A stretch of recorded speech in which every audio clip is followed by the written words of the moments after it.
Good evening, everyone. It's January 23rd, 2023. This is the Board of Education meeting for USD 260 Derby. We'll start off the meeting with the Pledge of Allegiance, after which we'll remain standing for a moment of silence.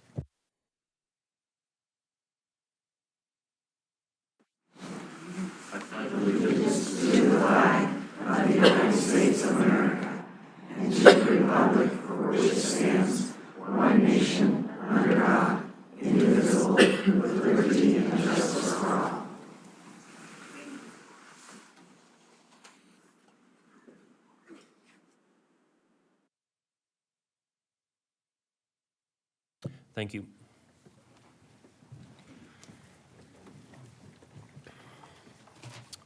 Last Board of Education meeting, we decided to postpone the appointment of the board president and the vice president to this meeting, so that will be the first two items that we will address tonight.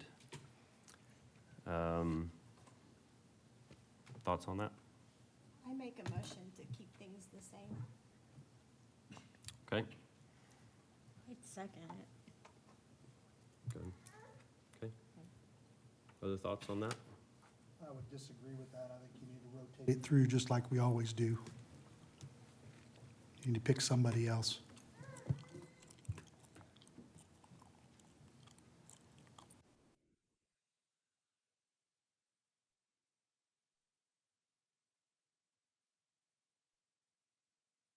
Is there anybody else that would like to discuss that or make a motion?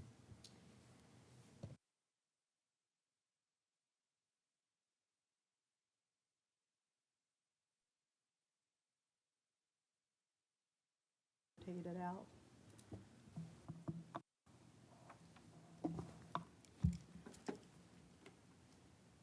I was not at the last meeting because I just had my first grandchild and on last, 2 weeks ago.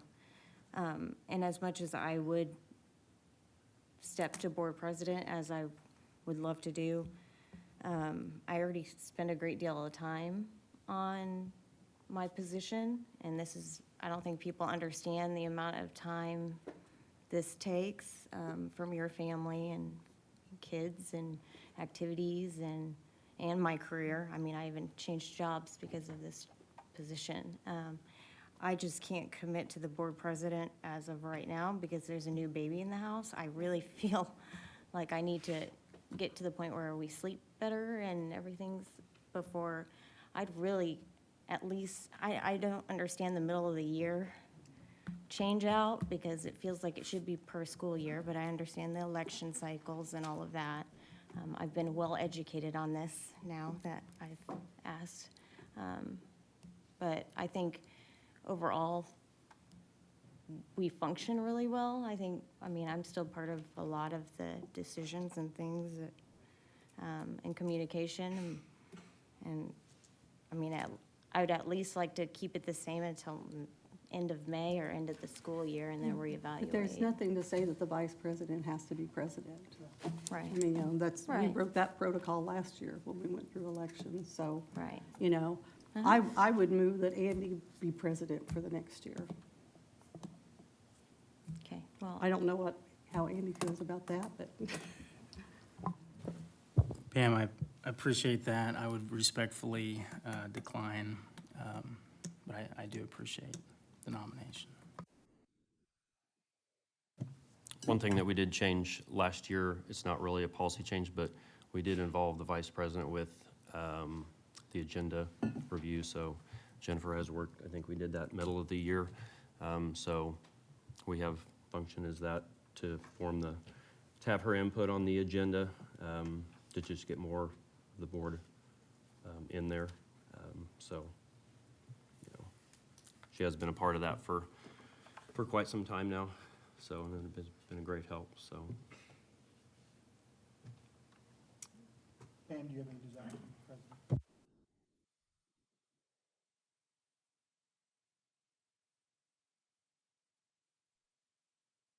You guys want to do, but I don't think it should stay the same.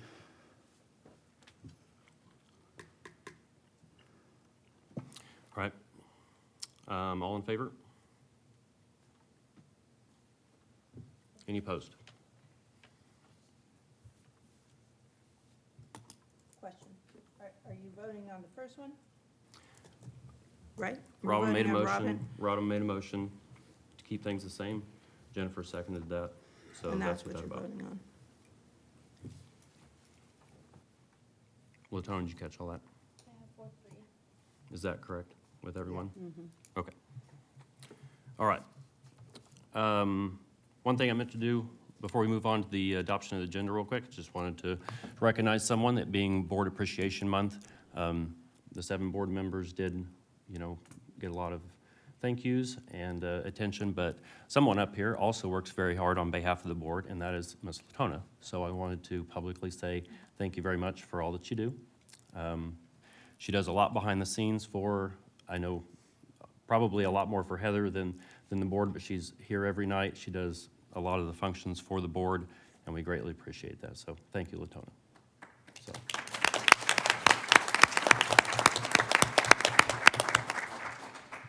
Okay, the adoption of the agenda tonight. Are there any thoughts on that? So moved. I'll second that.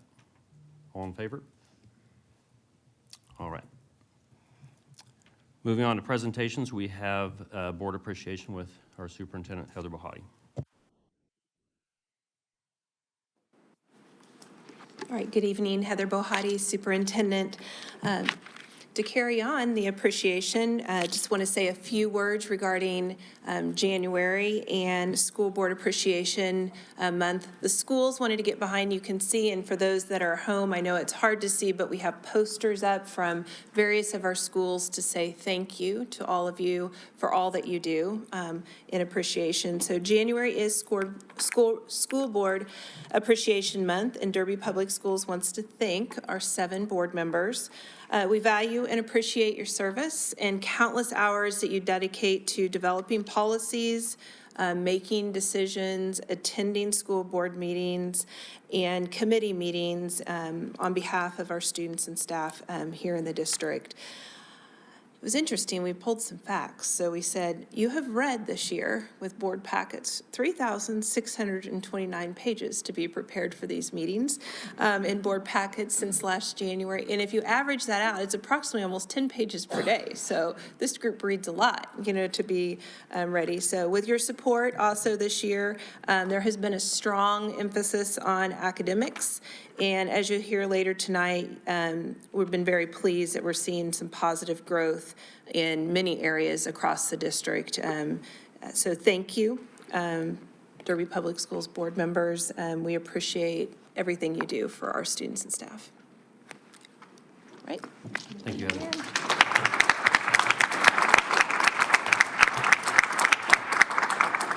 Next, we have the Derby Hills Elementary presentation and years of service with Dr. Brett Wolf.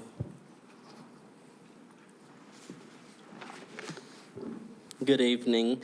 Happy Board Appreciation Month. Proud to work alongside you. Brent Wolf, Derby Hills, proud principal.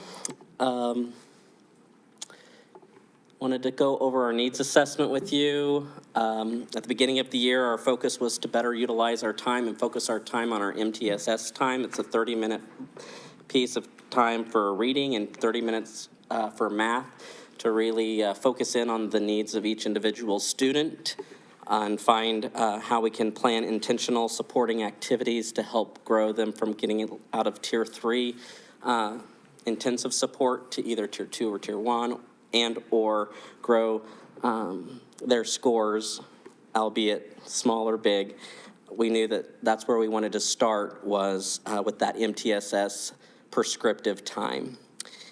And when we took on that task, we knew that we were going to work with the curriculum department and to find applicable data to help identify where our holes of learning were. Fast forward to the mid-year, we just got our beginning in the middle of the year testing results back, and I am happy to report that every single grade level at Derby Hills increased on all of the standardized or benchmark tests. We are going in the right direction, and I couldn't be more proud. So our mid-year focus is now to take that data and to make sure that the targeted activities that we're working, we continue to do. and any practices that we weren't doing that were not profitable, we stopped. So our needs assessment, as you know, you've probably read 14 or 15 needs assessments, but it's really focused around that MTSS time and what supports that we can have for that. Currently, our instructional coach is working on Words Their Way trainings for 3rd through 5th grade, just being one piece of that large puzzle. INCAS grant is unique to Derby Hills because of our military population. We are qualified for this grant that is run and managed by Mr. Rothy at the district office.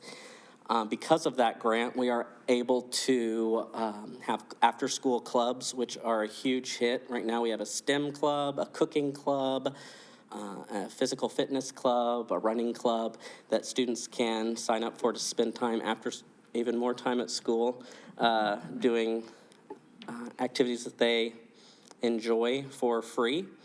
And we have waiting lists for it because we have so much interest in it. We also just recently put on a STEM night that partnered with the Exploration Place and at Astra, Kansas from Topeka that came and did a space night for all of our families, and it was very well attended. The kids and the families really enjoyed it, and we used funds from this grant to help offset those costs. And then also from this grant, we've used it to the student-to-student initiative where it's helping when new students come into Derby Hills. We have now a program of like a kind of a policy of what we do first, make sure they have a t-shirt, give them a tour, a very scripted response to new students and families, giving them resources if they're new to the area about Derby community. And 4 of us went to training this summer over it, and it's an evolving program, but proud to be a part of it. We've also, because of this grant, been offered Spheros, Cubelets, robots, virtual realities, and all of these highly techy stuff that's over my head, but the students seem to grasp it quickly. We want to also use those to create a STEM lab or a makerspace kind of thing in the library. We have a space in the library where we could use that. So students, staff, clubs, MTSS groups, or more intensive tier groups could use that to extend their learning.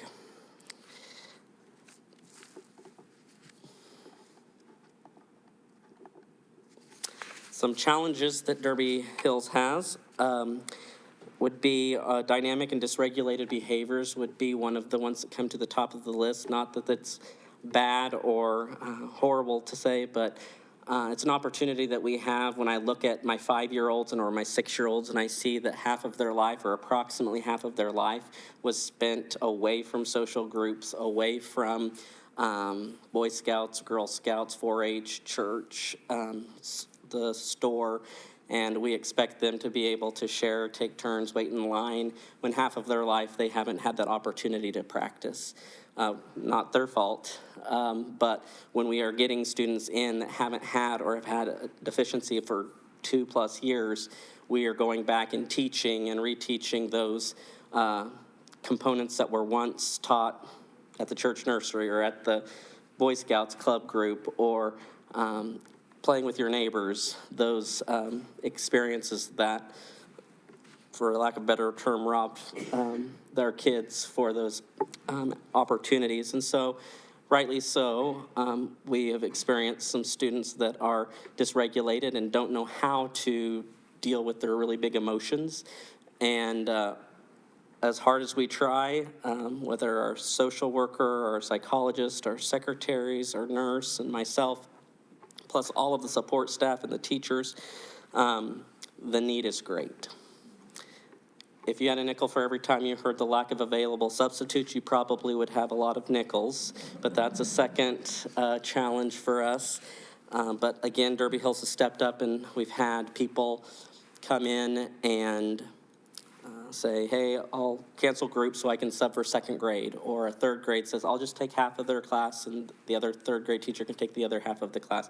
And so we've lots of sacrifices and lots of teamwork that has made that work. Also to pump up the current substitutes that we have to make sure that they feel appreciative and listened to so they come back. And then lastly, the challenge of testing balance. While I appreciate all of the testing that we do, I don't want every day a child to say, what did you do in school today? Oh, I took this test. Oh, I took this test. Oh, I took this test. Again, I love the data, and it's just a balancing act of what data do we need, because I really want to intensify that instruction. And so making sure that we give those time for kids and teachers to have instruction, put on hands-on learning, because how many tests would we need, especially if a kid struggles in reading? We may not need 40 tests, and we don't, to tell us that, but so our students don't get testing fatigued and our teachers don't get overwhelmed with the data. Some celebrations that we have student recognitions. Braggin' Dragons is what we call them. Each day, when a staff member sees a student being kind, smart, and important, they fill out a Braggin' Dragon card that looks like that, and they put it in the drawing, and I pick a couple a day and play the Come On Down song from The Price is Right, and they come down to the office for a special prize, and we send it home. It's been very heartwarming to see the box of Braggin' Dragons just get more and more and more of those cards in it. Because I believe that you get more of what you focus on, and if we continue to focus on those Braggin' Dragons, or sometimes the kindergarten and early childhood call them Dragon Dragons, the better. Once a month, I have lunch with the Student of the Months, and we partner with our local Pizza Hut, and we have fine dining at the Derby Hills Cafeteria with pizza for Student of the Months, and take lots of pictures for that. Again, the celebration of the middle of the year testing results for Derby Hills, I am super proud of. A little nervous now that we accomplished a goal. Now we can't go backwards. So from the boy to the moy is great. From the moy to the eoi, I hope it continues going up. But the proximity and the availability of all of the classroom teachers that help each other out with, I've seen teachers with the MTSS groupings not just take their kids they will level the whole grade level, or take a certain kids that are deficient in a certain skill, and have, whether they are in my class or Miss Johnson's class, and work together to focus that instruction on not just their kids, but the entire grade level, which is extremely dynamic. And then I couldn't do it without the support personnel. We have great math and reading specialists, an instructional coach, the directors and coordinators, and the staff at the building and the district. My predecessor, or the person that came before me, I was a brand new principal, and I remember asking him, I said, I just need one piece of advice, how to be a successful principal. I've never been one. And he said, the only way you can be successful is if you lean into the support that you get. And the support that I've received from Derby Hills Elementary and the district has been the only reason why I've been able to keep my head above water throughout the COVID experience and throughout lots of different challenges and opportunities. Seeing people step up and share responsibilities when they maybe not be their job, but they know that there's a need, has been very heartwarming. So it's my pleasure to recognize some years of service and student recognition and staff recognition. We'll start with the student recognition. I've chosen to recognize the Stuco Group. Student Council at Derby Hills started in 2021. And this volunteer leadership group started with having officer elections, which included speaking in front of the entire 3rd, 4th, and 5th grade student body about their platform and running campaigns. Officers were elected and the volunteer work began. Each class from early childhood all the way up to 5th grade has a representative that keeps that class informed about the happenings of the school and the opportunities that are coming up. Ms. Tina, Mrs. Johnson, Mrs. Gannon, Mrs. Burns are some sponsors of the group, and one remarkable contribution that this group has been a part of is they've been instrumental in bringing over 1,000 donations to the food bank. They've put on and helped with sponsor school culture events like Candygrams or Thinking of You cards. They help out with office deliveries. They help with students' academic needs, and they are the front face of our student-to-student program. So from helping with welcoming students every morning at the door to their effective leadership cooperation skills, the Derby Hills Student Council Group is an organization that's not only changing and improving 2230 North Woodlawn Boulevard, but it's also changing and improving way beyond the walls of Derby Hills. Thank you, Stuco leadership, for your outstanding leadership. Thanks for your kindness, wisdom, and the importance you bring to Derby Hills Elementary. So if you are a Stuco representative or a sponsor, please come up and receive your certificate. Stuco.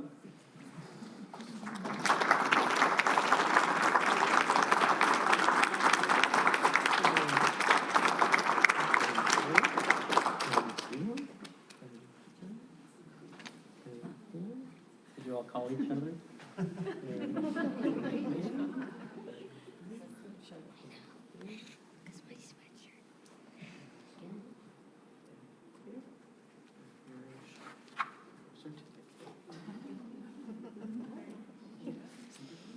You can turn around and look at the crowd so they can take a picture of you.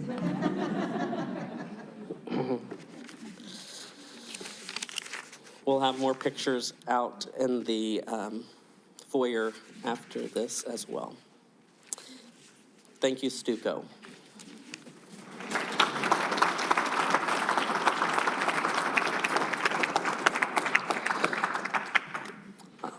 Our next recognition is a staff recognition.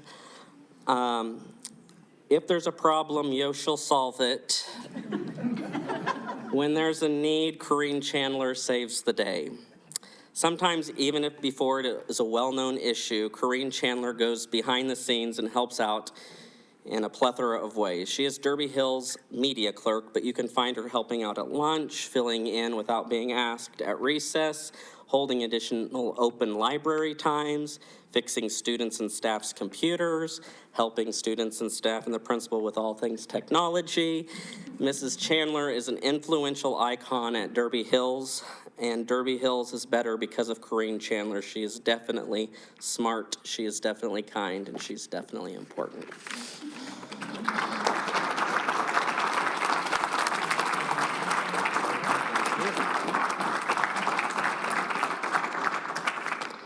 Now we're to the years of service. Susanna Atkinson.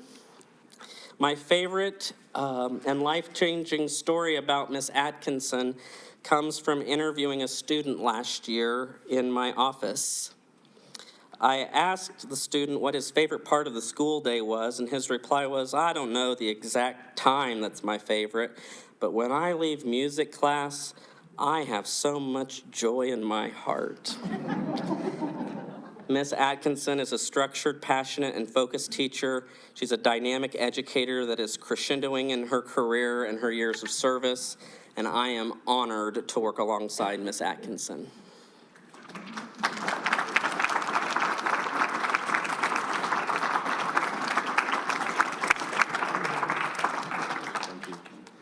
Thank you.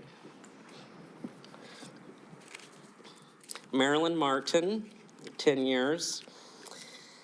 I dare you to find a nicer, calmer, and sweeter human being on this planet than Marilyn Martin. She smiles 24 hours a day, 7 days a week. She always sees the glass half full. She is gracious, thankful, and considerate. I've seen her work with students who are struggling regulating their big emotions, and Miss Marilyn's calm and loving and happy disposition helps calm and regulate the students back to the contributing students to the school. She works in the early childhood classroom and has also worked with Latchkey. 10 years, Marilyn Martin.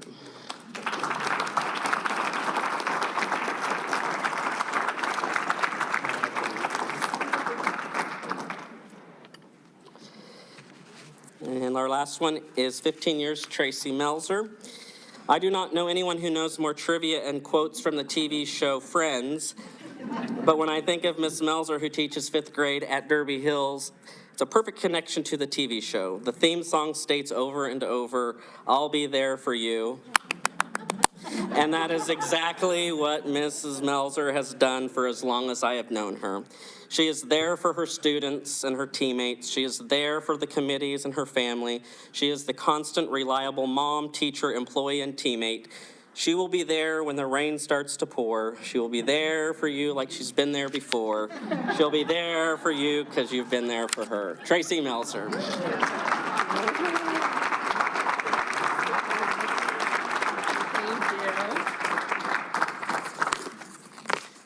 That is Derby Hills.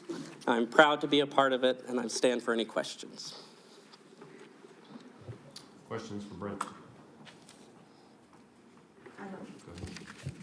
I don't have a question, but I have to have a comment because, and I'm gonna have to try to consent this. I love you. I'm just gonna put that out there.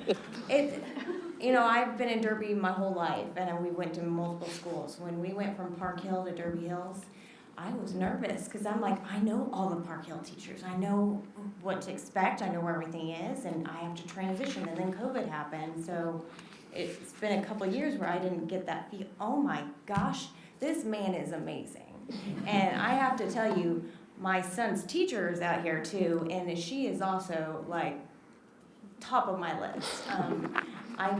The passionate in everything you do, I appreciate all the care and how genuine you guys are and all the hard work. And STEM night was awesome. I didn't realize my son knew so much about the eyeball. So I definitely encourage anybody who has a STEM night, do the STEM nights because that was pretty cool. And the Stuco, I don't know whose video, when you guys did your speeches during your election time, I remember going through your guys' videos, watching them, and I'm like, man, these kids talk better than me. Like, this is like great practice for growing up and it's amazing. So anyways, thank you for everything you guys do.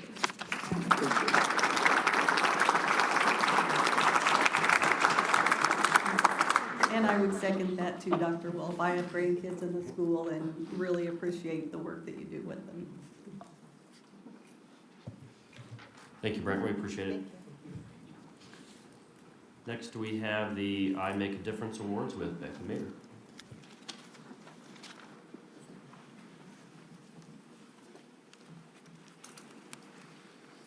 All right, good evening. Becky Mader, Assistant Superintendent of Human Resources, here with the I Make a Difference Award winners for this month. I'm going to ask our volunteer award winner to come on up. So we have Cherie Farmer here with us. Thank you, Cherie, for being here. Cherie was nominated for her volunteer efforts to provide great opportunities for Derby Public Schools staff and students with a focus on learning more about the various career fields available within our community through Evergy.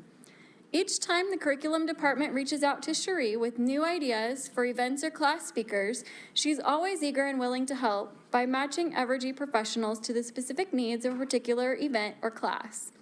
One example is when Cherie organized a bucket truck visit and 2 linemen to a district in-service to allow teachers to ride in the bucket and experience the equipment firsthand.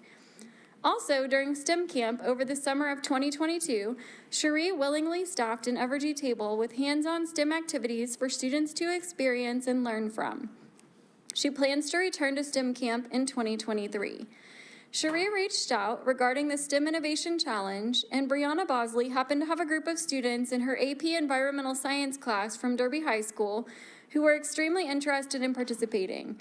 Evergy sponsored the group, and Cherie continued to work as she connected the students with Evergy professionals to begin discussing their project. The group of students from AP Environmental Science won that competition and were encouraged to submit their work for a second competition. The students then won the opportunity to travel to Washington, D.C. to present and receive several awards. Cherie helped the group get a sponsorship from Evergy to help pay for the D.C. conference. When Cherie reaches out, something exciting always happens. It's not unusual for Cherie to reach out with speakers or presentations in mind, but she always makes sure to cater the speaker to the specific interests of the class. She coordinated a number of professionals to speak to students regarding a variety of career paths within Evergy, such as electric service persons, design techs, renewable wind and solar techs, linemen, cable splicers, plant managers, and many more.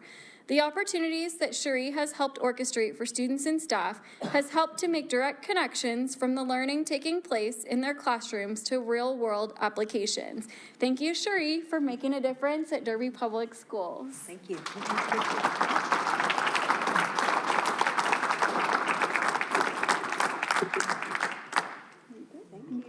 Thank you. All right, next I'm going to have our staff I Make a Difference Award winner come on up. So Sarah, if you'll join me up here. Our staff winner is Sarah Nientezi. Got it? Okay, perfect. Sarah is a bus aide who rides along on the route for Park Hill Elementary. Recently, while taking her assigned students home on their regular route, Sarah noticed one of her former bus students who now attends Derby Middle School walking down the street. Knowing the student and his after-school routine, Sarah knew it was not typical for him to be out walking alone, so she quickly called dispatch for assistance.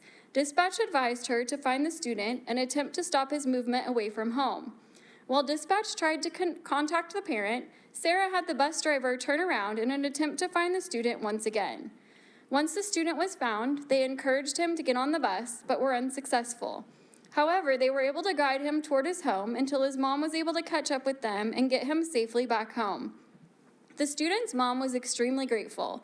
In a social media post about the event, she expressed how happy she was that the bus was in the right place at the right time. She also noted she was grateful that Sarah knew something wasn't right when she saw her child walking down the street. Kudos to Sarah for recognizing that something wasn't right and taking action in a positive manner for the safety and well-being of our student. Thank you, Sarah, for making a difference with Derby Public Schools.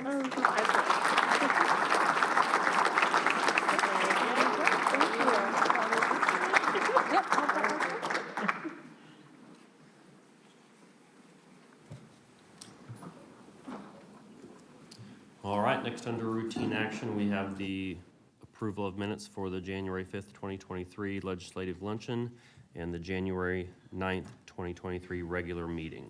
So moved. I'll second that. All in favor?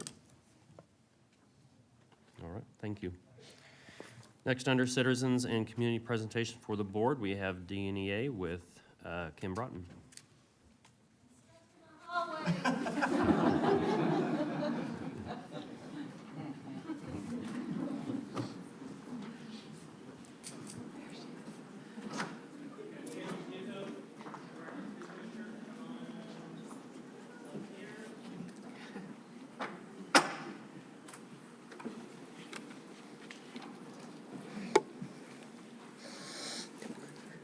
Kim Broughton, Derby North Middle School English teacher and DNE president. I'm not as entertaining as Brent, but I will say this, when I left Winfield, which is my hometown, I taught there for 7 years, I was known as do not touch the blinds lady. When I left, I had little signs and everything. My room was the only one that had blinds that would work. Guess who got my room? Brent. So it was kind of neat when I was here, and all of a sudden, well, there's this guy, Brent Wolf, and I was like, Brent Wolf from Winfield? So that's how Brent and I met. Tonight I'm going to talk a little bit about IBB. It is that time of the year where we start, the negotiation. A little bit about that, we are going to send out our interest survey this week, and once those all come in, we sit down and read every single comment there is. And then we kind of start formulating, well, this person said insurance, this person said insurance, so we'll group that with insurance. And we make categories, and this helps guide us when we give our letters of interest to the board of how the things that the staff are interested in negotiating. Then we eventually will share letters, and then we start our negotiations. We'll have a meeting where we go through training every year. and then we start our negotiations. Last year, we ended before school was out, and I think that staff really appreciated knowing going into the summer what their contract was next year. So with that, I will stand for any questions. Questions for Kim? All right. Thank you, Kim. Thank Appreciate you. it. Next, under the consent agenda, we have a handful of items I'll read real quick. We have the STEM Camp Instructional Service Provider Agreement, we have the Calendar Committee update, out-of-state travel request for Tanglewood to Oklahoma City, out-of-state travel request for DHS Madrigals to Dallas, donation to Swaney Elementary from Therese Moore, donations to Derby North Middle School from the Derby Community Foundation, certified and classified personnel reports, fund balance report, and claims. Move to approve. I'll second. All right, all in favor? All right, thank you. Next, under reports, we have the alternative learning with Luann Sparks.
Voila. Good evening. Lou Ann Sparks, Director of Alternative Learning. It is my pleasure tonight to have an opportunity to update everyone with regard to the Department of Alternative Learning. And so tonight, we will be taking a look at several different layers, if you will, of ways that we support our students here in Derby Public Schools. Alternative learning is such a catch-all term, but one of the nicest things about alternative learning is it's really a collaborative approach to address student needs within our traditional structures and systems that impact student learning. We've really spent a lot of time in the last year really focusing on student achievement, and it's important that when we start looking at that next layer, that we always stop and pause and say, how are we helping kids that are struggling with that achievement? So tonight I want to touch base on a couple of those areas, which will be foster care, McKinney-Vento, which is our program that we work with, helping children that are impacted by homelessness, and sharing with you the data from the Panther Learning Center for the fall semester. So first off, we'll start with the foster care system. Foster care, every district has a dedicated person who is a liaison, which is a point of contact for that school district. And that individual, it sounds like one of those quiet jobs behind the scenes, but it's pretty labor intensive because you literally meet and interact on behalf of every single child in the district with foster care. And it's not just students coming into our districts, it's also being able to be that person to represent our children that are in our Derby School District that may be, unfortunately, have a situation that would lead to them being in a different setting. And I meet with those individuals through DCF, St. Francis, KVC, TFI, different foster care agencies, our foster families, the former school district, our building administrators, and we come together and we discuss what is the best interest to meet the needs of the student. We really focus heavily, as we are mandated to do, with looking at the school of origin, what are the best interest needs of the student. We want to make those decisions with intentional forethought to best represent what is needed by our students. I facilitate paperwork to the schools. I help schools with situations and our different departments, as well as providing that support, education, and advocacy to all of our buildings. In Derby Public Schools last year, we served 140 students throughout the course of the school year. 118 students so far this year have been served. In fact, the number's already increased this week. 78 students are actively enrolled.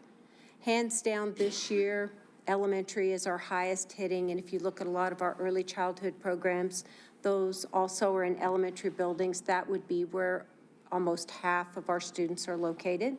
We have children in foster care in every single building here in Derby Public Schools. We see a lot of fluctuation. Sometimes it's secondary. Right now this year, we have quite a few elementary. This is really critical in our district because we have to maintain that constant pulse. That right now, 46% of the children that come to us receive special education services, and that can impact how we best serve all students in Derby. So I am in constant communication with Ms. Gresham and special services and our principals as well, so that everybody is weighing in on those students so that we make sure we're making the best decision. English language learner, 7% of our students are learning English. So again, that also impacts how curriculum and instruction will work to best support learning in our buildings. This is my third school district to work and support foster care. And over 10 years of experience in this, I might see a student adopted here and there. This year alone, 7 children that have been served in Derby state-approved foster homes are now adopted into their forever homes, and hopefully they will be our Derby kids.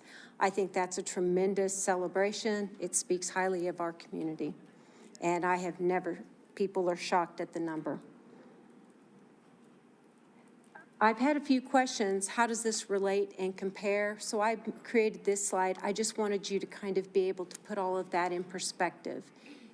In 2021, 437,000 children and youth in the United States were served in foster care. 6,895 of those students were children and youth in Kansas.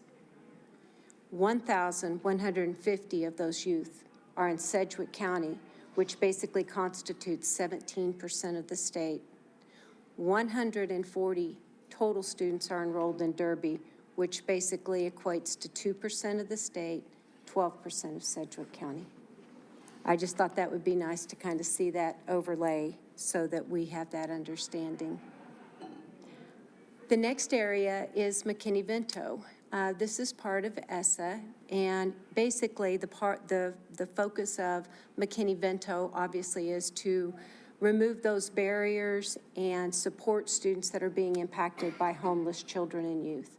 And a lot of times we think immediately of this person homeless on the streets, but homelessness takes on many different faces, and again, it impacts every single one of our buildings here in Derby Public Schools. We have students and families identified in every single building. High school children that may have not been able to stay at home, they're living on their own. We call that sometimes couch surfing. We have kids that will sleep wherever they can because they will not go home. We have children, parents that have become critically ill. We've had parents impacted by long-haul COVID, in and out, cancer treatment, single-family parent homes, and they end up being shifted, losing their job, and now they're staying with a family member or a friend. So there are a lot of circumstances that just turn families upside down. You can have a fire, you can have domestic violence, and all of a sudden find yourself being removed from your home in that situation. Again, there's a designated person, and again, it's not that we are providing this broad base of services, but how do we facilitate taking care of our children so that they can receive the maximum benefit of what we have to offer regarding their education. I work with all the schools, and I work with our departments with transportation. I work with finance regarding fees. I work with food service, making sure that we're getting kids covered for their meals. This is kind of a nice record over a period of time. So far this year, we've served 35 children and youth. I anticipate that to continue to grow. We continue to have numbers trickle in. That the one piece I would say this year, our families are a little bit larger this year. As you can see, we're serving 17 families.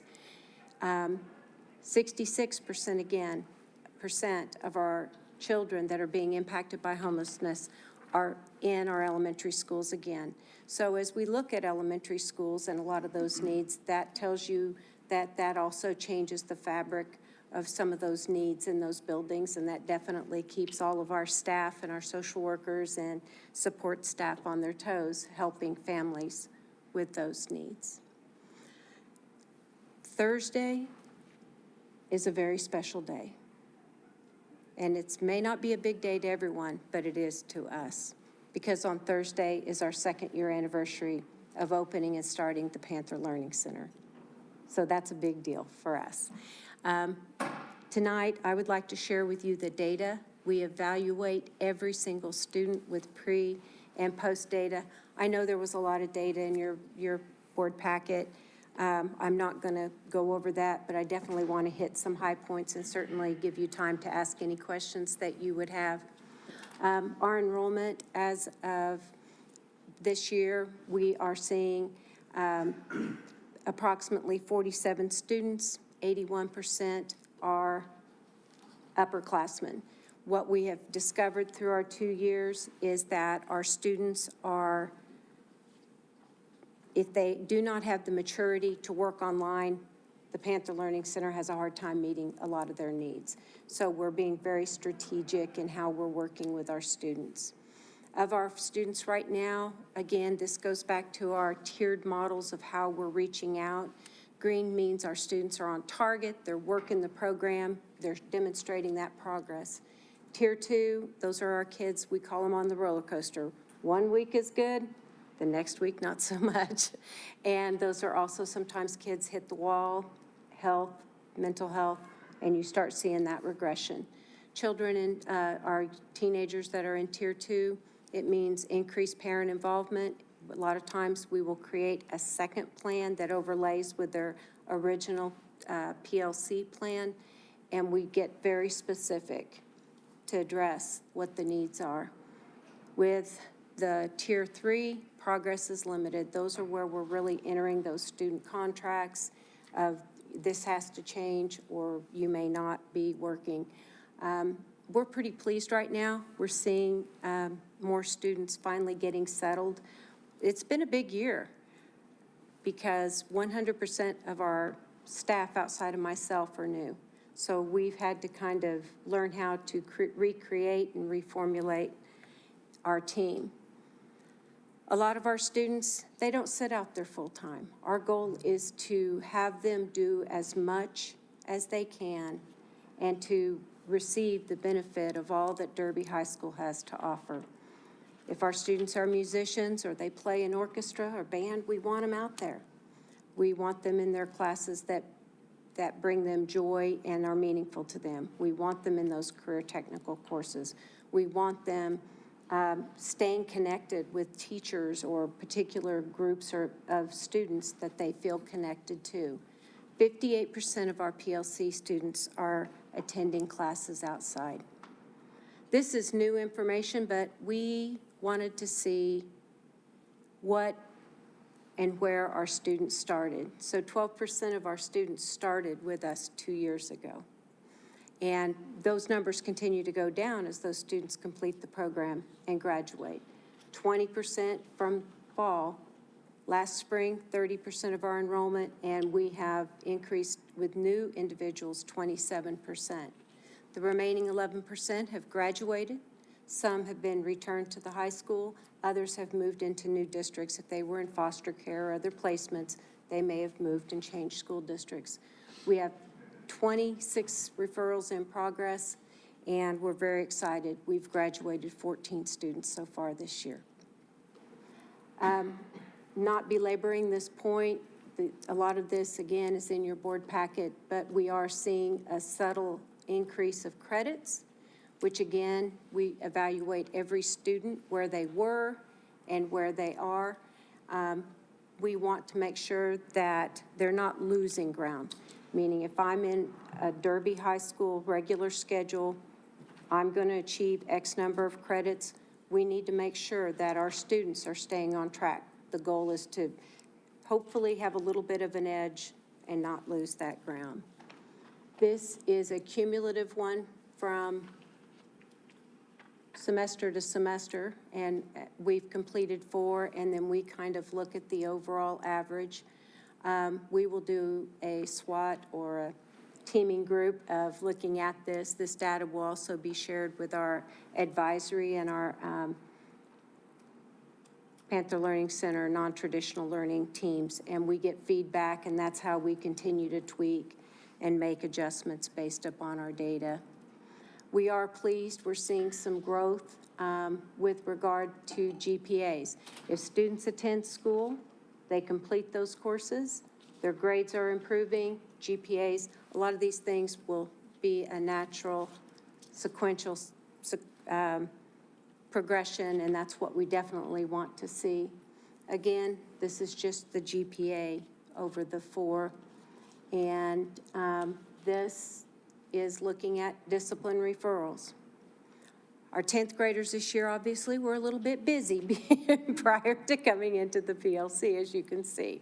That means that the average of our 10th grade students came to us when they came with 8.44 discipline referrals or citations. So kids are busy if they're at school. We just want them to be busy in our classrooms. The nice part about it is you can see those discipline referrals are cut down. When kids are not moving around, they have less distraction, they have the ability to focus and get back on target. This particular slide is something interesting that I would want you to notice, especially in 11th and 12th grade. We really started seeing a lot of students. We've had a lot of students, when they receive mental health supports, it means that they've been diagnosed and are being actively treated. We are not treating, but they are receiving those community-based. That increases our involvement by communication with families, communication with their community-based teams that work with them. These are students that need the learning environment adapted and modified in relationship to their current status. What we also found was there was definitely a significant comorbidity with physical health on our juniors and seniors. We have a lot of students that are being impacted when you look at students we've received into the PLC with long-haul COVID, acute onset of diabetes. We have some with several blood disorders that they're in and out of the hospital physically as well. And of course, again, if I'm chronically sick and I'm not doing well, those students are really, their learning and attendance and success in schools being impacted. So that is something definitely new, and we're going to start kind of tracking that too, because we are working more with students and families that also have that physical illness piece. So when you look at celebrations, what we're doing at the Panther Learning Center, we're still a work in progress. We're just going to be 2 years old on Thursday. We still have a lot of things that we hope to grow and become, but we really are continuing to see the results, I believe, that we would want to see. At this time, 14 graduates to date.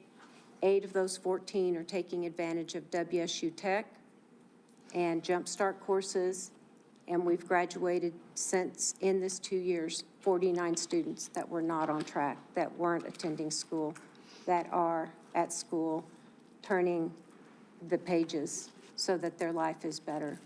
This is the alternative learning, I don't like the word alternative always. I like non-traditional approaches. I would say this is one strong way in Derby Public Schools. We are making a difference for every single student every day as we move forward. And with that, I would stand for any questions. Questions for Luann? Luann, I've got a handful of questions I wrote down. They'll probably be in a terrible order, but. That's okay. So forgive me for that one. You mentioned that your Holden staff was new this year. Yes. Why is that? Because when we started, you started with me, and then we added a secretary, and then we added a social worker. And this year is our first year that we started with a teacher. So as we've acclimated, our social worker had a baby last year and moved districts to be closer to home with her baby. So now it's 4 of us new. All right, fair enough. Let's see, the tier 1, 2, and 3, is that, are those definitions of those 3 like the same as we use for the rest of the high school?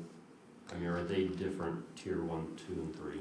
It follows the same structure and the same model as far as how we would respond to our students, but our data, like, as an example, if you look at reading, you're going to focus solely on reading.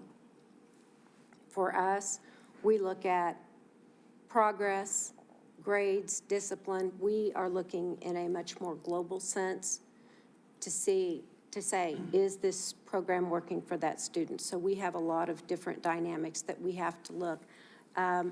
Ideally, I would certainly hope that I can follow those same percentages if we're doing our job well.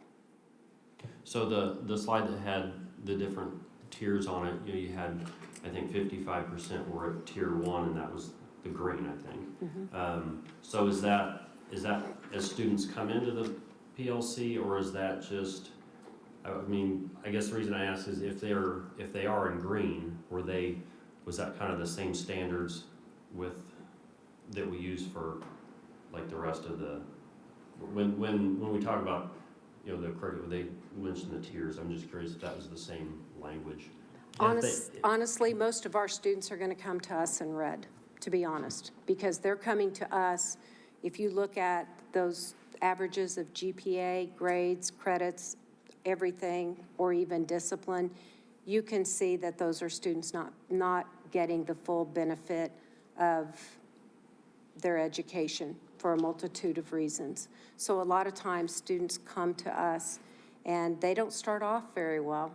So right now, I anticipate, we have a new group that phase in, and because of our graduates, and I will tell you that the students are settling out nicely. We call this our honeymoon phase. In probably about another couple of weeks, I think we're going to see that shake up a little bit, and then it starts settling out, is kind of what it's been like. Once students realize how the program works and they become comfortable, they know what's expected, they learn that self-management piece, and they start maximizing. When they see their goals and they're achieving, they're meeting with staff, they're getting feedback, it takes off. Some students, it takes a little longer. Some hit it right off the bat. It depends, but most students come in at red, to be honest. A lot of them are referred to us through the PIT process, which means their building level teams are saying they need help. So that slide was a snapshot, a current snapshot of where the kids are the students are at the PLC. Correct. Okay. Our programs, our Right. program of PLC identified students, the 47 kids we're serving right now. Gotcha. Are there any difference in, like, you said you recently graduated 14, and that was this year. Were those students, I mean, I'm assuming they didn't graduate early, but they didn't make graduation, and the PLC was able to get them to graduation requirements this past semester. Yes. Is that accurate? Some of our students, they've met all of their diploma requirements. However, they're still enrolled at Derby High School. They've already met their diploma requirements, but they're at WSU Tech full-time. We've got students that are on campus in Wichita taking courses developing and taking that next phase. We have students that are in a blended schedule. Of 8 of them are actively continuing their education through a different format. I believe we graduated maybe 5 that wanted to be finished in December, but all of these students will be walking in May. So these are students that were expected to graduate in May, but were able to get caught up and finish and move. A lot of these students, the seniors that we have now were the students most significantly impacted at the high school in their high school career with the COVID circumstances. Their GPAs, everything, it's really taken a hit. It's been positive to see kids get out of the hole, do what they need to do, and then they're excited about continuing their education. And that's what we want them to do. I mean, there were kids that wanted out of there by December, but by November, when they saw it, they were, well, do you think I could go to welding school, or could I go? And, well, I don't know, let's see. And you were intentional. We support them. We get them set up with the advisors. We work to help them and their family to do what needs to be done so we can get them to continue that education. We did have a few students that went directly into the workforce. We had 2 students that were impacted by homelessness. They needed to go to work full-time. And so they graduated, they submitted their paperwork. They'll come back and walk in May, I hope. So when you said they graduated early, were those students, I just want to try to I'm really trying to understand, right? I know, so bear with me.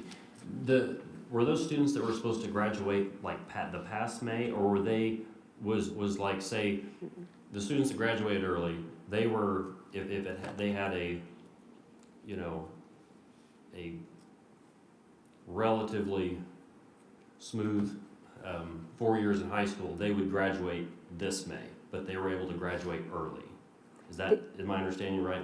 The students in the Panther Learning Center were not on target to even graduate in May.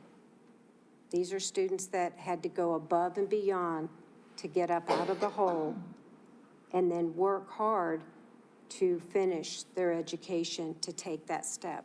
When I say that they have graduated, it means they have completed and met their requirements.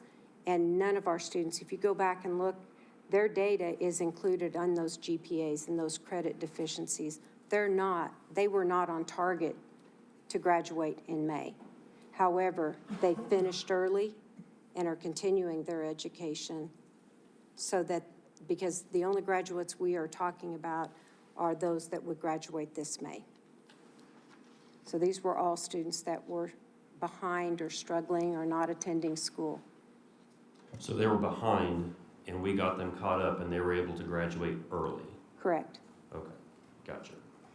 So is there, in those requirements to graduate, whether it's in the high school or the PLC, those remain the same, right? They're identical. They're board approved. They do everything. The only thing that would be different is statutorily, a student that is in foster care graduates with a 21 credit diploma, and that's across the entire state. Those students would receive that benefit whether they're full-time Derby High School or in the PLC. Our students aren't getting a separate diploma. They have to do everything that a Derby High School student is doing. They have to have 4 Englishes. They have to have 3 math. They have to do everything. The difference is they're working on the online program versus being in a classroom. And they have more control over the quantity and the quality. We have some students, our students, because it is online, they work a lot. It is not atypical for me to get instant messaged over the weekend working on something from a student. That is all the time. I have answered questions at 2 o'clock in the morning because I was awake for students that are working. We have students that may clock in. Last week, I had one that did like 56 hours of schoolwork, real time, on their schoolwork. And so they are putting the work in to get those courses complete. Thank you for answering, I appreciate it. Thank So, you. I yep. appreciate the questions. No problem. I thank you for the opportunity to lead and guide and just see this program grow. It's a tremendous compliment to our students, our staff, our district, and community. And I thank the board for its leadership and helping us have that vision and keep moving it forward. So thank you. No, thanks a lot. Next, we have the School Climate and Culture Advisory Council with Heather Bohati. Superintendent. At the December 12th meeting, we talked about the School Climate Culture Advisory Council, and just kind of a quick recap on that. Earlier in December, our Strategy 2 committee, I know we have a couple board members that serve on that committee.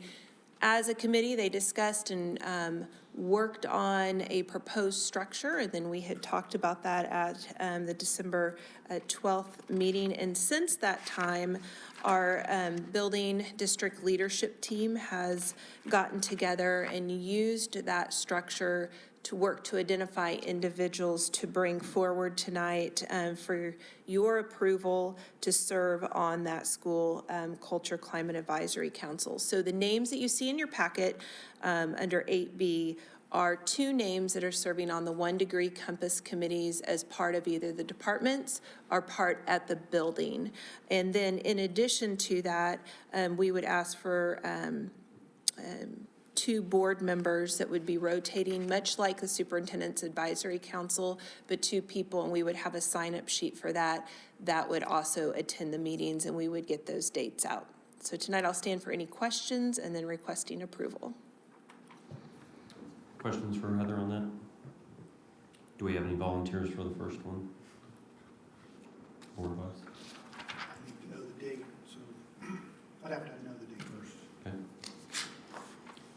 Any other questions on that, or Heather? And I'll move to approve it as written, and then as soon as they get the sign-up sheet, we'll take a look at it. I'll second. All right, all in favor? All right.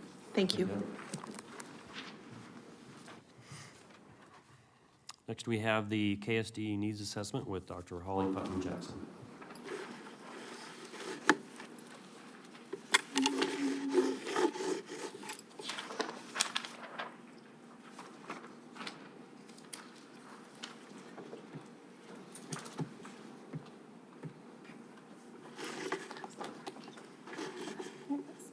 Good evening, Dr. Holly Putnam Jackson, Assistant Superintendent of Curriculum and Instruction.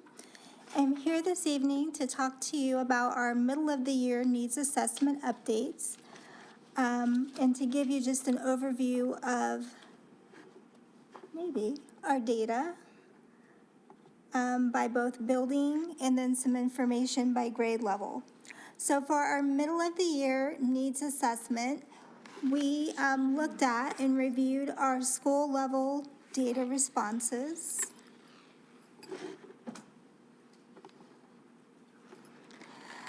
We also analyzed our goals for the end of the year against our improvements that we saw in our middle of the year student data, but by both grade and subject area. We reviewed anything that was identified by each school as a barrier or a budget recommendation and looked to see what things we already had in place or had worked upon. And then we looked at any professional development or curriculum needs that the schools had prioritized as necessary for their next steps towards improvement. So we are going to spend a little bit of time this evening looking through our reading middle of the year data that was provided for you in your board packet. And then looking at some of those trends that we saw in that data. So, for reading,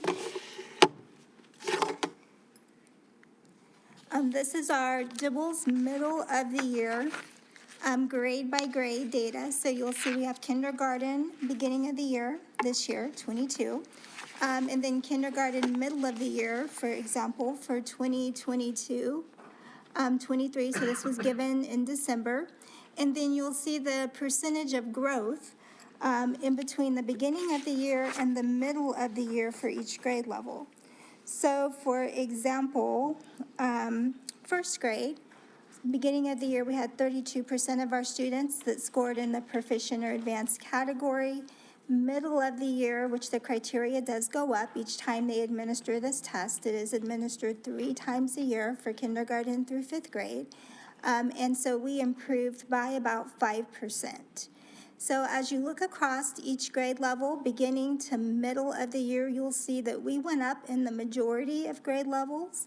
In 5th grade, we declined beginning of the year to middle of the year by 2%. And in 3rd grade, we remained the same. And so as we've looked at this data, we dug into it also not just at a district level, but by school, so that each building could see where their individual trends for the DIBELS data happened to be, both by grade level, and then also looking at some cross-grade comparisons. When we did that, if you consider we have 9 elementary schools, each elementary school has 6 grade levels.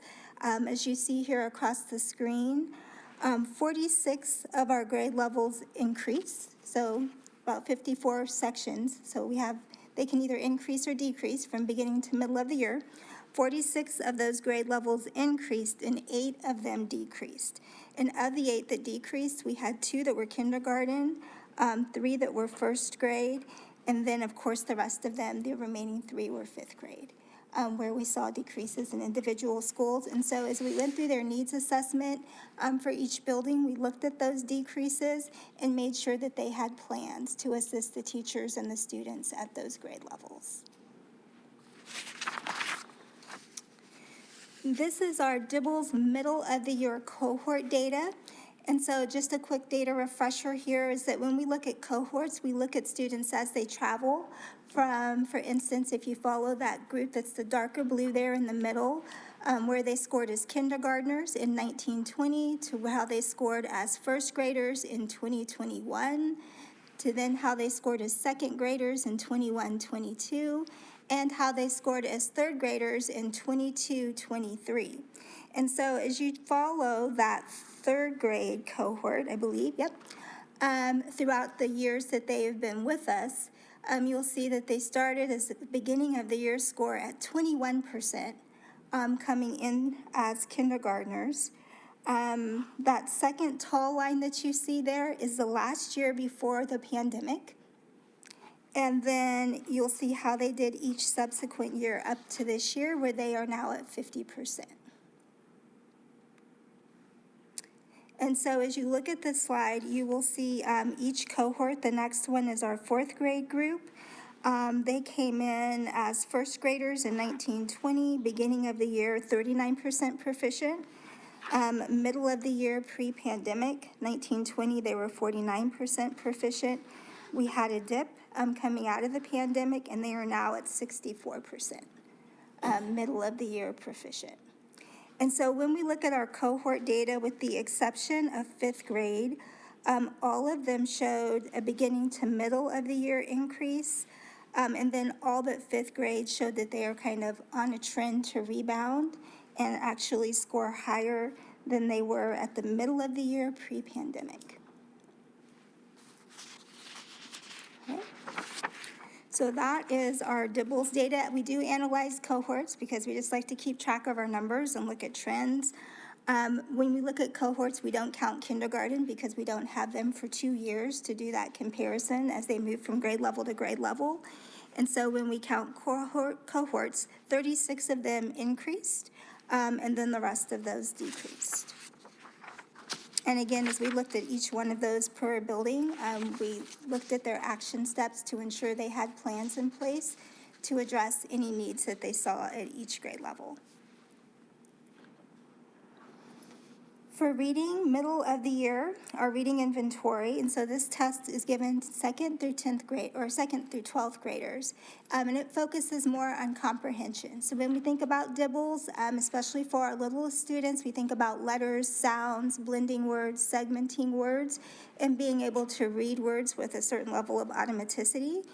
The reading inventory focuses more on comprehension. And so you'll see here, starting in second grade, we give it 3 times a year. What you have in front of you is your beginning of the year to middle of the year data.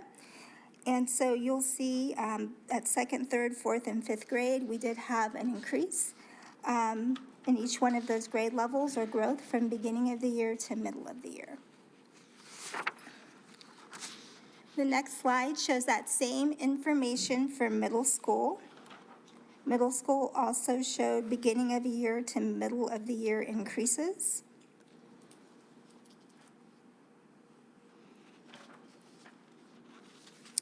And if we look across all of our schools, for instance, for the middle of the year increase, 41% of our grade levels that could have increased or decreased, or actually 41 of them, there's 46 in total when you look at second through 12th grade. 41 of them increased and 5 of them decreased. And so the grade levels that we saw decrease, we had 1 class at the 3rd grade level, 2 classes at the 5th grade level, and then our 9th and 10th graders took a decrease as well when we looked at beginning to middle of the year. And so as we discussed this data, one of the things that our schools kind of had some questions about was like, well, how do we compare to where we were for our building pre-pandemic? And so looking at that same question across our district, pre-pandemic, our proficiency rate was 47% middle of the year in 2019, and right now, middle of the year for 22-23, we're at 52%. Okay, so here is our cohort information for the reading inventory. And again, this is the same scenario as with DIBELS. We follow a group of students as they travel from grade level to grade level. And what you will see with our elementary reading inventory data is that they all increased from beginning of the year to middle of the year, which would be the last 2 bars. They all increased year over year, and that most of them, actually all of them, are higher than they were pre-pandemic. So for instance, if you look at our 5th grade reading inventory, we were at 35% middle of the year 2019. Middle of the year 22, we are now at 50%.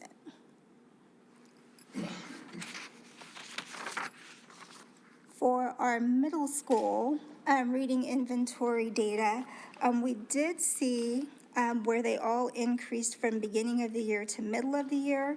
Our 6th grade group, that's a lot of data, so I'm just going to point to it right here, did show a 2% decrease from middle of the year last time to middle of the year this year. And so we've had some conversations with our middle school principals about working with some targeted groups of students for tutoring to help any of our students who has shown a decrease year over year. Both 7th grade and the 8th grade cohort are on a pretty decent incline, with our 8th grade cohort post-pandemic performing at 51%, and now they're at 56%. And so when we look at our reading inventory cohorts, 39 of them that could have possibly increased did, and 7 grade levels decreased. And the grade levels that we saw a decrease at for individual classes were 4 2nd grade classes, 2 3rd grade classes, and 1 5th grade class. At the high school level, our cohort showed an increase. So after looking at that data, we went back and reviewed the things that our schools had identified on their needs assessment. And so that included this fall, we looked at our pacing to make sure that we are covering all of our skills and our standards, and not spending times like a week in each unit doing review. We looked at our 1st through 3rd grade, and we added language foundations training. As I was kind of listing off some of the grades where we saw decreases, there were more decreases at our 1st and 2nd grade. Not lots, but some. And so we've already got some supports in place to help those students. I think Dr. Wolf actually referenced, that those students had missed out on many things because of the pandemic, and so we are seeing a higher level probably of struggle than we've historically seen at some of those younger grades. We've added writing support that was mentioned in a couple of schools, needs assessment. We've added reading intervention placement checks to make sure that students are in the right intervention that aligns to the needs that we've identified for them. We have a letters KSD training cohort so that our teachers are very solid on the science of reading. And we've also worked in some additional data for our dyslexia mandate. Implementing this spring, on top of that, we've added our Foundations pilot, our Wilson Reading pilot. We've identified, as I was going through, I think I spoke about the 6th grade for the middle school and the 5th grade students at a couple of schools where we did see that there were classes that showed a little bit of decline, where we've added additional targeted skill groups and tutoring groups. And then we also, for our middle level, have our middle school curriculum adoption that we are working on. There are 2 items that were left out there. One of them, the first one, leveled readers, can actually come off. That was actually a training concern where we had books, we weren't sure how to use them. A lot of our training is abbreviated into a smaller amount of time. The company usually requests something like 2 or 3 days, and we give people about 3 hours, is what our training days and schedules kind of sets up for us. And so our teachers had leveled readers in their classrooms, and weren't quite sure whether they were decodables or leveled readers and the exact system they were supposed to use them with their kids. So the one thing that's left out there is additional reading specialist.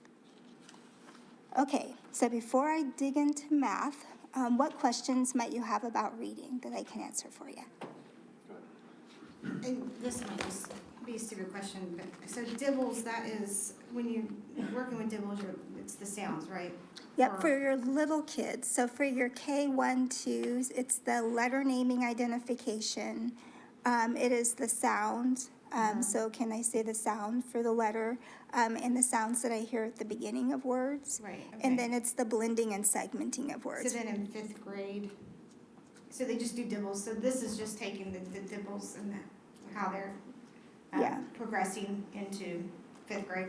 Yep, it is. And so for the 3rd, 4th, and 5th grade, and actually halfway through 1st and 2nd grade, we add what's called an oral reading fluency assessment. Yeah, okay. And that's where there's some research that says, for instance, that at the end of 1st grade, a 1st grader should be able to read about 60 words per minute, and that projects their ability to become a fluent reader later. Reading inventory, is that how much they're, like, words per minute that they're reading, or is it how many? Questions, they can answer questions correctly. I just Yeah. was curious because you had a decrease in the dibbles in the 5th grade, but then your reading inventory went up. So I didn't know if it was, if those two work together, or is it possible that you can have a kid that's maybe having issues with one and not the other? It could be, and most likely is, for dibbles, that the student is struggling with reading fluency. But when they get to reading connected text in a passage and thinking about it and answering questions, that they're comprehending it better than what their dibble score may indicate. And so we had quite a bit. I actually reviewed these with our curriculum team in detail. And we had quite a bit of conversation, just even school by school and grade level by grade level, about why reading inventory for 5th grade may have came out looking pretty good, but for dibbles, it looked like there was a decrease. Is there an issue with them not having that dibble, that fluency? I mean, are they missing out by doing the reading? I mean, are they just looking at it and memorizing, or are they, I mean, as they get into 6th, 7th, and 8th grade, are they able then to tie those two, I mean, being able to do both? Does that make sense? I might need you to ask that one more Okay, so time. dibbles is down, but the reading inventory is up. You said reading inventory is being able to Comprehend. and then this is the fluent, or being able to, the fluency. Correct. So do those go hand in hand? They So if you have do. one that's down and one up, are you concerned with the, I mean, even though they're able, the reading inventory is high or higher, are they missing out on anything if their score is low? Or is there like a way that you look at that and try to fix that gap? So they Yes. don't go on to 6th, 7th, and 8th grade and then miss out Yeah. on something? Yep, so fluency, which is mostly what the fifth grade DIBELS is looking at, they call it oral reading fluency and accurately being able to read the words. So they're basically reading a passage and then they deduct words from where they end at the end of 1 minute or so from the total number of words read, and that gives you the DIBELS score. And so fluency is a predictor of comprehension because your brain has to devote less attention to understanding or to figuring out the words if it can read it fluently, and it can focus more on what the words mean and comprehending. So, which is where we kind of had lots of conversation, because typically what you see is high fluency equals high comprehension. Instead, what we're seeing is a small dip, that 2% dip, in fluency, and the comprehension is still growing.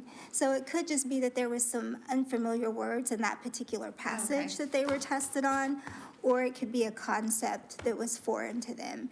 And we were even talking about it earlier today, and one of the things I said, I remember when I was teaching second grade and our state assessment passage, so like 50% of the state assessment was on a passage about ostrich breeding. And so if you want to see something, try to imagine second graders sitting there sounding out ostrich breeding, and then raising their hand like, huh? Like, what are we talking about here in this passage? So it could be that that middle of the year passage is something that our students are not as comfortable with. Okay. That's a possibility too. Thank you. Good questions. Other questions about reading? Yeah, real quick, with the data that you shared on the gains, from each grade level, when we say one group jumped, 4% or 5%, that's the DIBELS standard, for example, that they see as, would you call it on grade level? Or I know they give a lot of different scores of where they think certain grades, should be at. That comes from them, and they're on what they see as, where our kids should be, or our students should be, right? Yep, they set benchmark numbers for each grade level for each time of the year that the assessment is administered.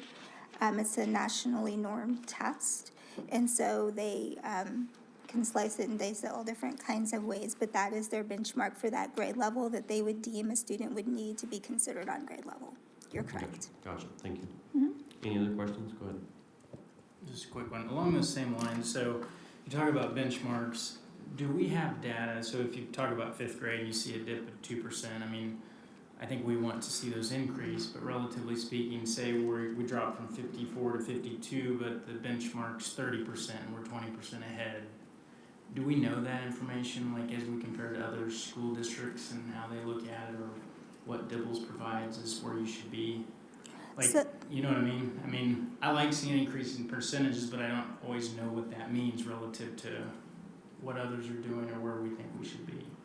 Yeah, so the band that they use, the score that they use to set the benchmark is based upon their initial study of a national percentile, if that answers your question. And so they, for instance, when they first came out with the test or the assessment, and we actually moved from DIBELS Next to DIBELS 8, I want to say in 2018, and there was an increase in the criteria to be considered proficient.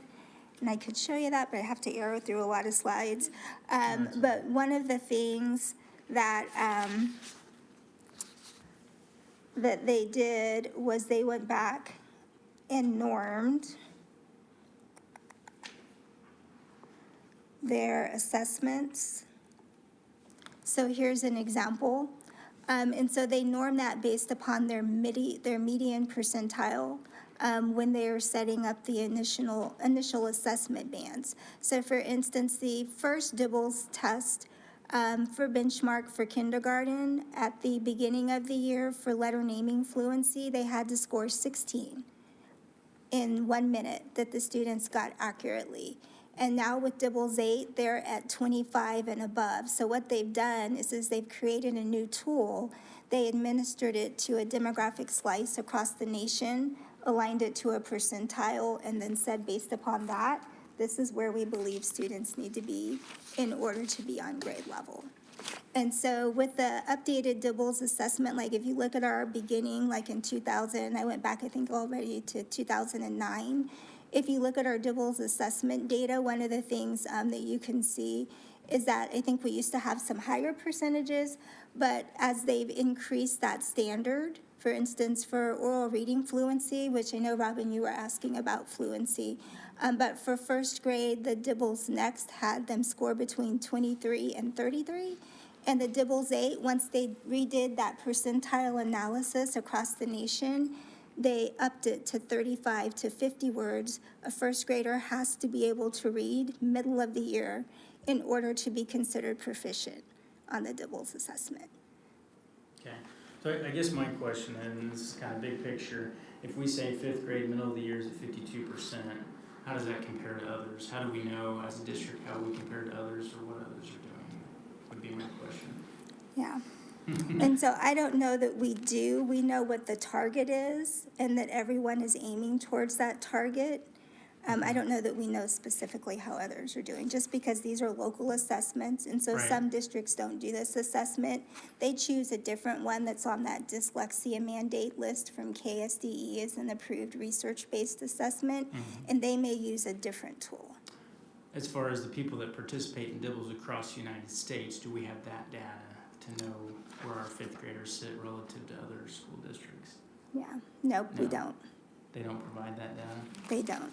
Okay. Because I think that would be helpful. I mean, like I said, we want to see the percentages coming up, and I think that's great. In most areas, it looks like they are. But just sometimes trying to make it relative, from a board perspective, it becomes a challenge to know, well, that sounds good, but how do we know, where that sits kind of. So, Yeah, I could look to see if they have some comparison data.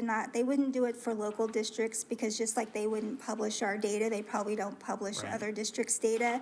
I can go back and look at their reports and see if they give grade level percentages for a given year Yeah. across I the mean, even nation. some of the dips for COVID, I mean, I think most people would assume it's due to COVID, but, how do you know what something might mean?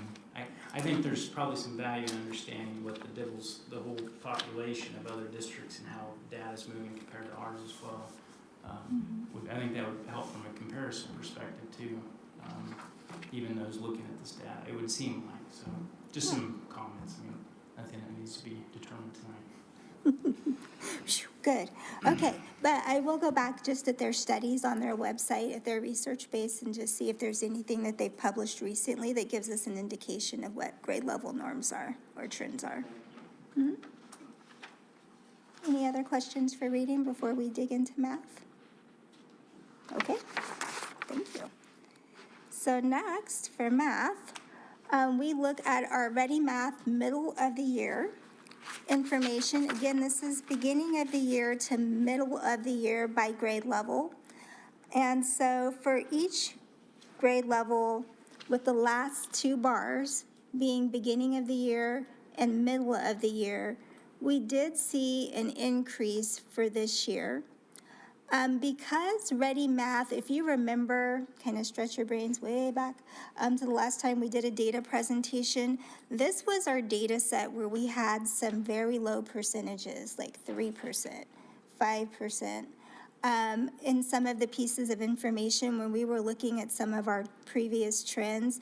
And so we wanted also to compare it to the beginning of the year and the middle of the year for a different group of kids, same grade level, last year, just because this data set is new to us. In the past, we had CBM at the elementary level, and when we adopted the Ready Math program, we started using their diagnostic assessment, which gives our teachers wonderful data that they can use during MTSS and tiered intervention time, and gives our elementary students MyPath, which is personalized data reteaching as they go, but it is significantly more challenging. And so when we look at this data, we see that there are some dips, especially at the lower grade levels in between, not beginning of the year to middle of the year, because our students grew and increased. Like if you look at kindergarten, 13% of them, according to the beginning of the year diagnostic, were on grade level. In the middle of the year, we're about 50%. That's a pretty good growth. However, when we compare to the kindergarten class of last year, they were at 57%. at that same time of the year. And so that's about a 7% increase. And so we're watching those trends carefully as we dig into and learn more about the Ready Math data, but then also paying attention to them as we triangulate other pieces of information that we have about the youngest group of students and what their needs may be as they've entered our schools. For first grade, the other grade level where we also saw a decrease of about 4%, middle of the year to middle of the year. However, this group of first graders did grow from 11% to 30% from beginning to middle of the year. And then for second grade, middle of the year to middle of the year, we saw a 7-point decrease. But again, they did grow from beginning of the year at 8% to 24% at the middle of the year. And so we're checking in with our Ready Math Pearson, and actually Mr. Watkins asking the same question that you're asking there to say, okay, what trends are you seeing nationwide with this new program, with your diagnostic at these primary grades? Is there something that we should be paying attention to? And when we asked that question, one of the things the company did tell us is that they are coming out this next year with a revised kinder and first grade diagnostic assessment, teacher training, and instructional tools, because they too are just seeing that, one, the level of rigor in kindergarten may be a little low, first grade may be extremely high, and that they want to provide teachers with some additional reteaching for the littlest students that they're seeing just coming in from the pandemic across the nation. So we continue to check in on this, especially since it's a fairly new program or version of the program and a fairly new tool. For our third grade, beginning of the year to middle of the year, they went down by 1 percentage point. They came in at 16% and grew to 32%. Our fourth grade students came in at 21% and grew to 35%, but compared to this time of the year last year, remained the same. Oh, not quite done. And then for fifth grade, they came in at 25% proficient, and they went up to 38% proficient. And so again, with Ready Math, that diagnostic beginning of the year to middle of the year, we're seeing, if we compare those two, we see growth. But then we're also comparing to last year because this is a new assessment, a new program, and we're just checking in with the company and looking at national trends to make sure that there's nothing else that we need to do. So then if we look at our Ready Math middle of the year cohort data, this is again following groups of students as they graduate, like from kinder to first to second. Since we switched over from CBM to Ready Math, we only have 2 years of assessment data to look at with this program. And so you'll see that the kindergarten to first grade cohort showed a pretty significant decrease there. And again, when we talked to the company some about this, they said that this is one of the things they're trying to address with their adjustments and rewrite. They gave the example that 57% in kindergarten represents things like shapes, numbers, being able to count things. And when you get to first grade, they are asking them to add, to subtract, to group things in preparation for multiplication, to divide physical things into groups, and all kinds of other things that are just more complex mathematical concepts for little kids to understand. When you look at first grade, they came in at 8%. They've grown to 24%. It is a 10% decrease, though, from where they were at middle of the year from first grade. And so, again, having conversation with them about their rewrite and their plan to address that. And then for second grade, the third grade cohort, they came in at 16%, grew to 32%, which is like a 1% increase over where they were last year. Your third to fourth grade cohort came in at 21%, grew to 35%, which is about 2 percentage points over where they were middle of the year last year.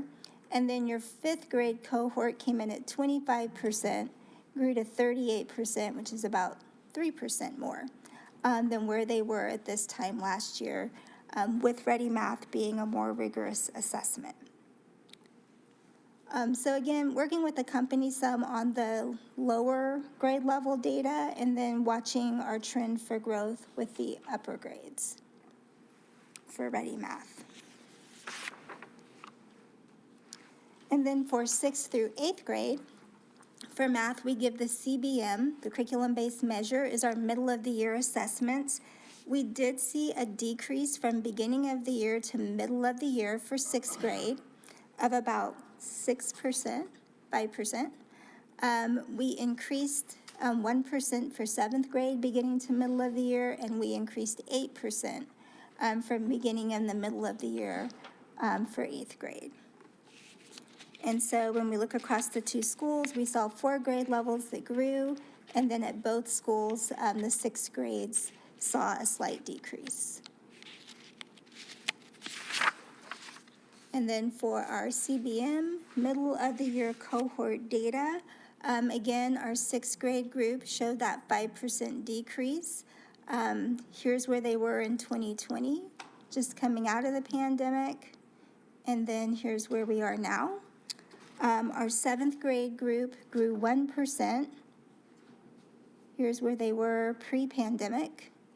And then after the pandemic, and here's where they are now.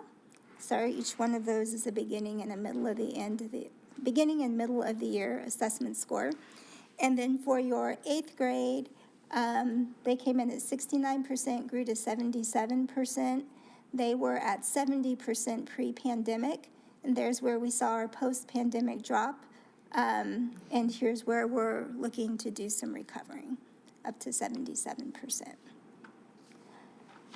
So that is our math data. I think we see more things that we're concerned about in our math data than our reading data, and are working both with our schools as we went through their individual needs assessment and with the Ready Math company and the diagnostic tool and some of the rewrites that they're doing. Just to make sure that there's not anything that we're missing as we're working to address our students' needs and that we're on track. So with our math supports that we put in place at the beginning of the year, we went through and we updated the pacing guides. We've done a check on our K-8 intervention math skills courses to make sure we have the right students matched up with the right interventions. We added the IXL diagnostic data and skill-focused lessons 6 through 8. We got that on board about beginning of October and have been providing intermittent professional development during late starts for our teachers at the 6th through 8th grade level. And then we are currently reviewing our middle school math curriculum. If you'll remember from the needs assessment, one of the things the building leadership teams noted was that the math curriculum that they've been using was adopted at the same time as the high school math curriculum. And so they felt like it lacked some of the reteaching and support pieces that should be ongoing and in place in their classrooms. And so that is one of the reasons that we moved up that middle school math review. For spring, our middle school math groups are for math skills, implementing the IXL as part of their classroom instruction. We provided them with small group instruction training so that they are able to do on-the-spot support that are targeted towards the skills that the students are missing. We've added IXL at the high school for pre-algebra, the labs, all the way through geometry, which would be your typical 10th grade class. We've added additional targeted math skill groups at the middle school level and at the high school level. We also have an IXL tutoring group that is starting with a math teacher and Mr. Hamlin as targeted groups of students for that. We are currently working to refine our tutoring, and then we are also providing intervention training to address that second bullet there that you see at the side where our BLT team said that we need some math skills support instead of waiting until that new program is fully adopted. And so what is left on our budget priority list from our original needs assessment request is a math interventionist. We had a request for 1 elementary and 1 at the high school level, and then additional math paras. Okay, lots of information coming at you quickly. What questions can I answer for you about math? I've got a question. The data from the elementary versus the middle school, like the beginning of the year and the middle of the year, it seems like it almost doubles. Like we've got, we started the year, two groups over 80, one almost 70. So like the sixth grade boys in 2022, or I'm sorry, Beginning of the year. beginning of the year, sorry. Beginning of the year, they were at 86%. So they would be the fifth grade in 21. So, I mean, how do they go from 42% beginning of the year, 1 year, and they jump to 86 the next year? It seems like they have, like the data is just really, like, There's a big difference to answer your question. So you just detected one of the things that we find with our two different sets of assessments. The CBM is a much easier assessment. The Ready Math is considerably more rigorous. It's much more challenging. So if you think about CBM, it's more of like the bottom, like you barely make the grade level when the company is setting the standards for that assessment. It's one that we use to identify kids for what we call a universal screener. It's basically like a temperature taker. And then the Ready Math is probably maybe even a little bit more challenging than our state assessment, possibly. And so when you look at those two pieces, you're seeing this third grader that's like barely on third grade level versus a third grader that is up here scoring a level 4. Is the difference between those two assessments. So that's why you see kind of the jump in proficiency levels for CBM. gotcha, thank you. Any other questions on math?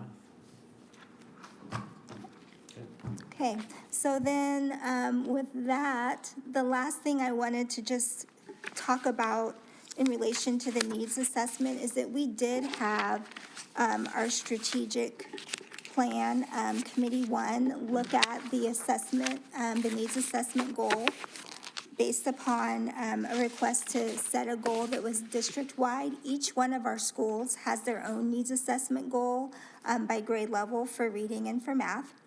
And so we wanted to take a look at that and see what they felt would be an appropriate district-wide goal that at the end of our 5-year strategic cycle would leave our scores higher than they've been historically and show recovery, but that was also what they felt to be attainable and achievable. And so I did include in your memo that the goal that committee recommended was a 2% annual growth on state assessment for both reading and math. So that's everybody's average together. And then a 2% increase on all local assessments year over year. Any other questions on needs assessment or data that I can answer for you? Any other questions? Go ahead. Just for clarification on that goal, so over a 5-year period, it's 10%? Correct. If I'm doing my math? Good Okay, math. I just make sure. I Yes. got it, okay. And so that's both reading and math? Both reading and math, and then our local assessment. So as long as we're still using them, it would be the DIBELS, Reading Inventory, Ready Math, and CBM.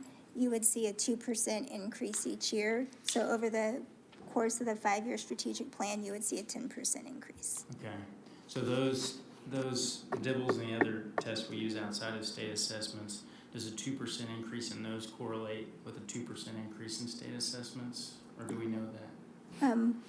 We do not believe that they do, but we don't know that 100% for Ready Math just yet. Okay. So how do we set those goals at 2% for those other testing to match up with 2% increases with state assessments?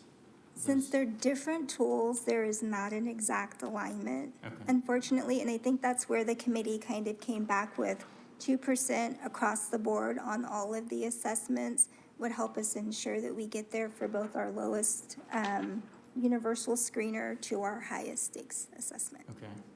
One last question. And the other testing we do they provide data as to how, do they provide that data, how it might affect state assessments? at They do all? not. Mm-mm. Has anybody asked them to do that? So we can ask, they serve all 50 states and sometimes other countries and territories, and so I don't know that they have exact state alignments. Again, you'd think there'd be data if they're working with 20 school districts in the state of Kansas, they score this on other testing, and then they score this on state assessments. You'd think there would be some correlated data. Yeah, So, not that we've been able to find to this point. okay. All right, thank you. All right, thank you. All right. Thanks a lot, Holly. We appreciate it. All right, thanks. I believe I'm up next, possibly. Yes, you are. You're gonna be up here a while. Go ahead. All right, so the next piece that we have is a curriculum report. For curriculum, this is the second of 2 written reports that are provided to the board. And so I know you have had this in your packet and information, but I just wanted to highlight a few items for you. The first is that we have completed the Wilson pilot training that we approved, I think, in November. We provided training for our teachers December 14th through 16th. We had some very excited teachers that received materials after training last week and are starting to implement their Wilson and Foundations groups within their buildings as of this week. We did have a delay in shipping materials, so we were all happy and relieved to see that they arrived and we're ready to go for our teachers. We completed a January 17th in-service day at Derby North Middle. This in-service day was needs assessment focused, meaning typically we provide our educators with lots of different choice sessions based upon feedback that we receive, and then we build in some curriculum components and instructional components based upon trends that we see in data, and then teachers have a choice. With this professional development day, we assigned people to specific sessions to make sure that we moved instructional strategies from our sessions and things that we saw in our needs assessment, especially math, into our classrooms to support our teachers and our students as quickly as possible. For the middle school, we are starting to implement 3 different core curriculum pilots. You will see each of the pilots listed below. For English Language Arts, the committee has selected HMH into Literature and McGraw-Hill Study Sync. For mathematics, the committee has selected Carnegie Math and McGraw-Hill Reville. And for science, they selected Carolina and LabAIDs as the resource for their units. Secondary scheduling training also occurred on the 17th and is underway. There are 2 new things that we're doing this year in addition to using our Cardonix tool to maximize staff. One of those things is that we have worked with Mr. Hamlin to set minimum course sizes of 12. And then we also have started using our Skyward system to formalize our reading and math, science, and social studies recommendations as kids transition from level to level. What we found last year is that there were just a couple of times where things were transitioned, like recommendations that a student take flight in middle school, or reading horizons in middle school, or be placed in a math skills class. And some of that information may have gotten lost as students transferred from middle school to high school or elementary to middle. It was passed along, but maybe just needed to have another system where it kind of pushed people to look at it as they were creating student schedules.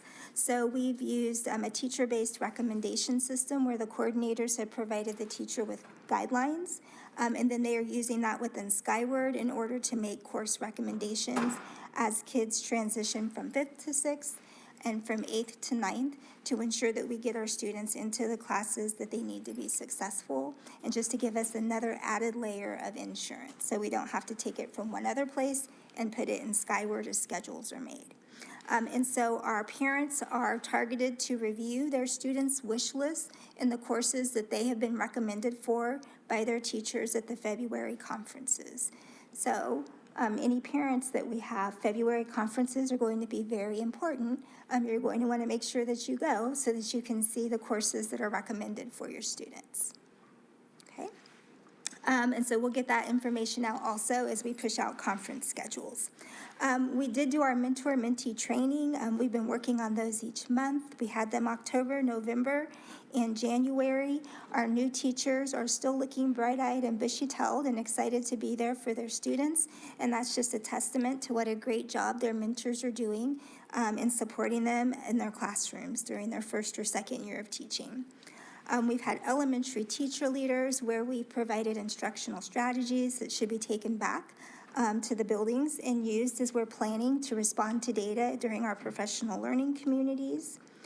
And then January 10th, 11th, and 12th, every other month, the instructional coordinators push out into the schools and they meet with each grade level team to provide them with professional development, data analysis support, or whatever tools or resources that the school's principal and instructional coach request. And so they just completed their last rounds of those. And kudos to our principals and our educators. We're very impressed with the things that they are seeing teachers work on and the level of detail that they're seeing teachers discuss their student needs and make plans for them while they were attending those meetings.